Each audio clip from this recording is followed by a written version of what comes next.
सुबह का सुनहरा वक्त था। पहाड़ों के दामन में बसा हुआ गांव, हरे भरे खेत, छोटी मिट्टी की झोपड़ियां और चिमनी से उठता धुआं, जैसे फिजा में सुकून की दुआ घुल रही हो।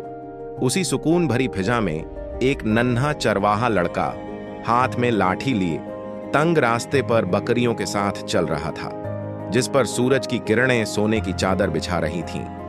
गांव के कुछ लोग चौपाल पर बैठे मुस्कुराते और इशारे करते, जैसे वे उस लड़के की हालत से बखूबी वाकिफ हों, मगर उसकी निगाहों में जवाब छिपा हुआ था।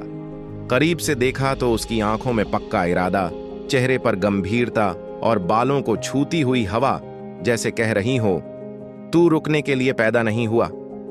रात के सन्नाटे में एक पुराने पेड़ के नीचे तेल के दिए की हल्की रोशनी में किताब के पन्ने पलटता, बारिश की बूंदों में भीगता, उसके पास बस सपने और हौसला था।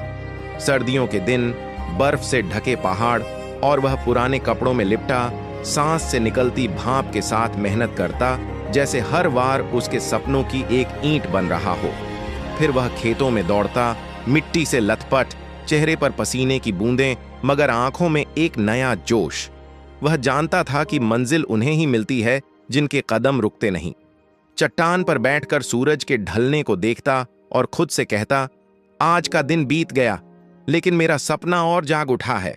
सफर आसान नहीं था, लोग ताने देते, कई कदम पीछे करने की कोशिश करते, लेकिन उसने सीख लिया था कि दुनिया का शोर सिर्फ उन्हीं के लिए है जो आगे बढ़ रहे हों। पहाड़ों की छांव में झोपड़ी के सामने उसके पिता का जुमला गूंजा, बीते वक्त का गम करने से जिंदगी नहीं बदलती, मगर आज की मेहनत कल की किस्मत बदल देती है। वह नया सवेरा देखता, जैसे हर किरण उसके लिए पैगाम लेकर आई हो, उठ और वह बन जिसके सपने का तू खुद सिपाही है। रास्ता लंबा था, पैर जख्मी थे, मगर वह जानता था कि जख्म सिर्फ जिस्म पर होते हैं, रूह पर नहीं। और एक दिन गांव के वही लोग जिनकी आंखों में पहले ताने थे, अब उन्हीं आंखों में गर्व की झलक थी। चबूतरे पर बच्चे उसकी कहानी सुन रहे थे और वह मुस्कुराकर कहता, हौसला रखो, क्योंकि मंजिल का स्वाद सिर्फ वही जानते हैं जिन्होंने कड़वी मेहनत छकी हो। जिंदगी एक दौड़ है, मगर इसमें सबसे तेज वही नहीं जीतता, बल्कि वह जीतता है जो रुकता नहीं। और याद रखो, आज की तकलीफ कल का गर्व बन जाती है।